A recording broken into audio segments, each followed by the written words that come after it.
Praise the Lord. കർത്താവിൻ്റെ പരിശുദ്ധ നാമത്തിന് നന്ദിയുള്ള ഹൃദയത്തോടെ സ്തോത്രം ചെയ്യുന്നു. നമ്മുടെ ആത്മീക യാത്ര എന്നുള്ള തുടർമാനമായിട്ടുള്ള വചന പഠന പരമ്പരയുടെ അടുത്തൊരു എപ്പിസോഡിലേക്ക് നിങ്ങളെ അവരെയും ഞാൻ ഹാർദമായി സ്വാഗതം ചെയ്യുന്നു. കഴിഞ്ഞ എപ്പിസോഡിൽ നമ്മൾ അവസാനിപ്പിച്ചത്, നിങ്ങൾ ഗിൽഗാലിൽ നിന്ന് പുറപ്പെട്ട് ബേഥേലിലെത്തി. പക്ഷേ ബേഥേൽ നിങ്ങളുടെ അവസാനത്തെ സ്ഥലമല്ല. നിങ്ങളുടെ ആത്മീക പ്രയാണത്തിൻ്റെ ഒരു ഘട്ടത്തിലേക്ക് മാത്രമേ നമ്മൾ എത്തിയിട്ടുള്ളൂ. ബേഥേലിൽ ഒരുപക്ഷെ നിങ്ങൾ ഹാപ്പി ആയിരിക്കാം, പക്ഷേ ബേഥേലിൽ നിങ്ങൾ തൃപ്തരാകരുത്.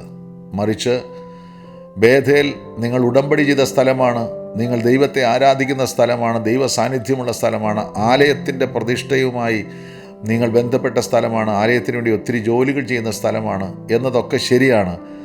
പക്ഷേ അവിടം കൊണ്ട് മാത്രം നിങ്ങളുടെ ആത്മീയ ജീവിതം നിർത്തരുത്. നിങ്ങൾക്ക് ഇനിയും ദീർഘദൂരം സഞ്ചരിക്കേണ്ടതുണ്ട്. ബേഥേലിനും അപ്പുറം ഒരു സ്ഥലമുണ്ട്. ആ സ്ഥലത്തിൻ്റെ പേര് എരിഹോ എന്നാണ്. എരിഹോവിലേക്ക് നിങ്ങൾ പോകുമ്പോൾ, ദൈവത്തിന് സ്തോത്രം, നിങ്ങൾ അവിടെ ദൈവപുത്രനായ ക്രിസ്തുവുമായി ഒരു ഡയറക്റ്റ് എൻകൗണ്ടറിലേക്ക് വരുവാൻ സാധ്യതയുണ്ട്.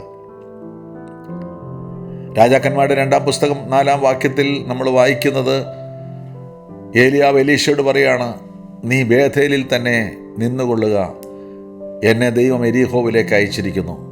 പക്ഷേ വെളിപ്പാട് പ്രാപിച്ച എലീശ പറയുക, യഹോവയാണ്, നിൻ്റെ ജീവനാണ്, ഞാൻ നിന്നെ വിടുകയില്ല എന്ന് പറഞ്ഞ് അവൻ ഏലിയാവിൻ്റെ പിന്നാലെ പിന്തുടരുകയാണ്. ഏലിയാവും എലീശയും ആ പ്രയാണത്തിൽ എരിഹോയിലെത്തി. എരിഹോയുടെ പ്രത്യേകത എന്താണ്? എരിഹോ എന്ന് പറയുന്നത്, ആ ദൈവത്തിന് സ്തോത്രം, ദൈവപുത്രനുമായി എൻകൗണ്ടർ ചെയ്യുന്ന പ്രത്യേകമായൊരു സ്ഥലമാണ്. ദൈവത്തിന് സ്തോത്രം. യോശുവയുടെ പുസ്തകം 5-ാം അധ്യായത്തിലേക്ക് നമ്മൾ വരുമ്പോൾ എരിഹോയെക്കുറിച്ചുള്ള വളരെ ശക്തമായൊരു പരാമർശം നമുക്കിവിടെ കാണാൻ കഴിയും. യോശുവയുടെ പുസ്തകം 5-ാം അധ്യായത്തിൻ്റെ 13-ാമത്തെ വാക്യം നിങ്ങൾ മനസ്സിലാക്കണം. യോശുവ ഒരു യുദ്ധവീരനായിരുന്നു. സ്പിരിച്വൽ വാർഫെയറിൻ്റെ സ്ഥലമാണ് എരിഹോ. നമുക്കൊരു ആത്മീക പോരാട്ടമുണ്ട് ദൈവമക്കളെ. നമ്മുടെ പോരിൻ്റെ ആയുധങ്ങൾ ജഡീയങ്ങളല്ലെന്ന് ഓർക്കണം. നമുക്ക് ആയുധങ്ങൾ തരുന്നത് കർത്താവാണ്. നമ്മുടെ യുദ്ധവീരനും കർത്താവ് തന്നെയാണ്. സ്തോത്രം. 31 രാജാക്കന്മാരെയും 10 ജാതികളെയും സംഹരിച്ച് രാജ്യം കീഴടക്കി അജയനായിട്ട് വന്ന യോശുവ എരിഹോയുടെ മുമ്പിൽ വന്നപ്പോൾ ഭയന്നുപോയി. തളർന്നിരിക്കുന്ന യോശുവ തല ഉയർത്തി നോക്കുമ്പോൾ കാണുന്നത് വാൾ ഊരിപ്പിടിച്ചുകൊണ്ട് ഒരാൾ തൻ്റെ അടുക്കൽ നിൽക്കുന്ന കാഴ്ചയാണ്. 13-ാമത്തെ വാക്യം നോക്കൂ. യോശുവ എരിഹോവിന് സമീപത്തിരിക്കുമ്പോൾ തല ഉയർത്തി നോക്കി, ഒരാൾ കയ്യിൽ വാൾ ഊരിപ്പിടിച്ചുകൊണ്ട് അവൻ്റെ നേരെ നിൽക്കുന്നത് യോശുവ കണ്ടു. യോശുവ അവൻ്റെ അടുക്കൽ ചെന്ന് അവനോട്, നീ ഞങ്ങളുടെ പക്ഷക്കാരനോ ശത്രുപക്ഷക്കാരനോ എന്ന് ചോദിച്ചു. അതിനവൻ, അല്ല, ഞാൻ യഹോവയുടെ സൈന്യത്തിൻ്റെ അധിപതിയായി ഇപ്പോൾ വന്നിരിക്കുന്നു എന്ന് പറഞ്ഞു. അപ്പോൾ യോശുവ സാഷ്ടാംഗം വീണ് നമസ്കരിച്ച് അവനോട്, കർത്താവിന് അടിയനോടുള്ള കൽപ്പന എന്ത് എന്ന് ചോദിച്ചു. സ്തോത്രം. പ്രിയ ദൈവമക്കളെ, ഈ കണ്ട വ്യക്തി, ഈ ആൾ എന്ന് പറയുന്നത് യഹോവയുടെ ദൂതനാണ്. ഉൽപ്പത്തി പുസ്തകം 16-ാം അധ്യായത്തിൻ്റെ 7-ാമത്തെ തിരുവെഴുത്ത് നമ്മൾ വായിക്കുമ്പോൾ, ആ ദൈവത്തിന് സ്തോത്രം, അബ്രഹാമിൻ്റെ സ്തോത്രം ഭാര്യയായിരിക്കുന്ന സാറയുടെ ദാസിയായിരിക്കുന്ന ഹാഗാർ യജമാനത്തിയുമായിട്ട് ഉടക്കുണ്ടാക്കി അവിടെ നിന്ന് തിരിച്ച് പിരിഞ്ഞു പോകുന്ന സമയത്ത്, അതിൻ്റെ 7-ാമത്തെ വാക്യത്തിൽ നമ്മൾ വായിക്കുന്നത്, പിന്നെ യഹോവയുടെ ദൂതൻ മരുഭൂമിയിൽ ഒരു നീരുറവിൻ്റെ അരികെ സൂര്യന് പോകുന്ന വഴിയിലെ നീരുറവിൻ്റെ അരികെ വെച്ച് തന്നെ അവളെ കണ്ടു. ആ യഹോവയുടെ ദൂതൻ എന്ന പ്രയോഗം നിങ്ങൾ പ്രത്യേകം ശ്രദ്ധിക്കണം. ആ യഹോവയുടെ ദൂതൻ എന്ന് പറയുന്നത് മറ്റാരുമല്ല, അത് കർത്താവായ യേശുക്രിസ്തുവാണ്. ബൈബിളിൽ പഴയ നിയമത്തിൽ യഹോവയുടെ ദൂതൻ എന്ന് പറയപ്പെടുന്നതെല്ലാം യേശു കർത്താവാണ്. ദൈവദൂതന്മാരെക്കുറിച്ച് ബൈബിളിൽ ഏറ്റവും കുറഞ്ഞത് 300 പ്രാവശ്യമെങ്കിലും തിരുവെഴുത്തിൽ നമ്മൾക്ക് കാണാൻ കഴിയും. മനുഷ്യൻ്റെ കണ്ണുകൾക്ക് കാണാൻ കഴിയാത്ത ആത്മജീവികളത്രേ ദൈവദൂതന്മാർ. എന്നാൽ അവരുടെ മനുഷ്യരുടെ വേഷത്തിൽ നമുക്ക് കാണാൻ കഴിയാറുണ്ട്. ഉൽപ്പത്തി പുസ്തകം 18-ാം അധ്യായത്തിൻ്റെ 1-ാമത്തെ വാക്യത്തിൽ, മെമ്മറിയുടെ തോപ്പിൽ കൂടാരമടിച്ച് ദൈവത്തെ ആരാധിച്ചു കൊണ്ടിരുന്ന അബ്രഹാമിൻ്റെ ഭവനത്തിൽ ഒരു ദിവസം 3 പുരുഷന്മാർ വരുന്നത് നമ്മൾ കാണുന്നുണ്ട്. ആ 3 പുരുഷന്മാരിൽ ഒന്ന് മഹാദൈവമായിരിക്കുന്ന കർത്താവായിരുന്നു. സ്തോത്രം. 2 ദൂതന്മാരും കർത്താവും കൂടിയാണ് അബ്രഹാമിൻ്റെ വീട്ടിൽ വന്നത്. 3 പുരുഷന്മാരെ പോലെയാണ് അവർക്ക് തോന്നിയത്. ദാറ്റ് മീൻസ് ദൈവം മനുഷ്യരൂപത്തിലും പ്രത്യക്ഷനാകാറുണ്ട്. ഇവിടെ യോശുവയ്ക്ക് ദൈവം പ്രത്യക്ഷനാകുന്നത് മനുഷ്യൻ്റെ രൂപത്തിലാണ്, മനുഷ്യരൂപത്തിൽ. ദൈവത്തിന് സ്തോത്രം. അപ്പോൾ എബ്രായ ഭാഷയിൽ ദൈവത്തിന് സ്തോത്രം, ദൂതൻ എന്ന വാക്കിന് സന്ദേശവാഹകൻ എന്നൊരർത്ഥമുണ്ട്. മലഖ് എന്നർത്ഥമാണ്. ദൈവത്തിന് മഹത്വം. എന്നാൽ ഈ ദൂതന്മാർ ദൈവത്തിന് സ്തോത്രം ദൈവത്തിൻ്റെ സഹായത്തിന് വേണ്ടി ദൈവം ഒരുക്കിയിട്ടുള്ള സവിശേഷ സൃഷ്ടികളാണ്. ദൈവത്തിൻ്റെ യുദ്ധങ്ങൾ നടത്തുന്നത്, ദൈവത്തിൻ്റെ സന്ദേശങ്ങൾ കൈമാറുന്നത്, ദൈവത്തിന് ആരെങ്കിലും സഹായിക്കണമെങ്കിൽ അവിടേക്ക് പറഞ്ഞയക്കുന്നതെല്ലാം ദൈവത്തിൻ്റെ ദൂതവൃന്ദമാണ്. എന്നാൽ പുതിയ ദൈവവിശ്വാസികളായി നമുക്കൊരു ഗുഡ് ന്യൂസ് ഉണ്ട്. എബ്രായ ലേഖനം 1:14 പറയുന്നു, അവരൊക്കെയും രക്ഷ പ്രാപിക്കാനിരിക്കുന്നവരുടെ സേവകാത്മാക്കളല്ലയോ എന്ന് പറഞ്ഞാൽ രക്ഷിക്കപ്പെടുന്ന ദൈവമക്കൾക്ക് വേണ്ടി ദൈവം ഒരുക്കി വെച്ചിട്ടുള്ള സേവകാത്മാക്കളാണ് ദൈവത്തിൻ്റെ ദൂതന്മാർ. ഈ ദൈവദൂതന്മാർ, ദൈവത്തിന് സ്തോത്രം, നമ്മുടെ സഹായത്തിന് വേണ്ടിയിട്ട് ദൈവമാക്കി വെച്ചിട്ടുള്ള ദൂതന്മാരാണെങ്കിൽ ഞാൻ പറയട്ടെ, ഇന്ന് പലരും ദൈവദൂതന്മാരുടെ സഹായം സ്വീകരിക്കുന്നില്ല. നിങ്ങൾ സത്യം മനസ്സിലാക്കണം. പരിശുദ്ധാത്മാവ് ദൈവം നമുക്ക് നൽകിയിട്ടുള്ള വരദാനങ്ങളിൽ ഏറ്റവും പ്രധാനപ്പെട്ടത് ക്രിസ്തുവേശുവാണ്. സ്വർഗത്തിലെ സകല ആത്മീക അനുഗ്രഹങ്ങളും എന്ന് പറയുമ്പോൾ അതിനകത്ത് ഏറ്റവും വലിയ ആത്മീക അനുഗ്രഹം ക്രിസ്തുവിൽ കൂടെ നമ്മളെ അനുഗ്രഹിച്ചാണ്. ക്രിസ്തുവാണ് നമ്മുടെ ഏറ്റവും ആത്മീക അനുഗ്രഹം. 2 പരിശുദ്ധാത്മാവാണ്. തന്നെ അനുസരിക്കുന്നവർക്ക് ദൈവം കൊടുക്കുന്ന ആത്മാവ്. ആത്മാവ് നമ്മെ സകല സത്യത്തിലും വഴി നടത്തും. 3 ദൈവം തന്നിരിക്കുന്ന ഏറ്റവും വലിയ സ്പിരിച്വൽ ഗിഫ്റ്റാണ് ദൈവത്തിൻ്റെ ദൂതന്മാരുടെ സേവനം.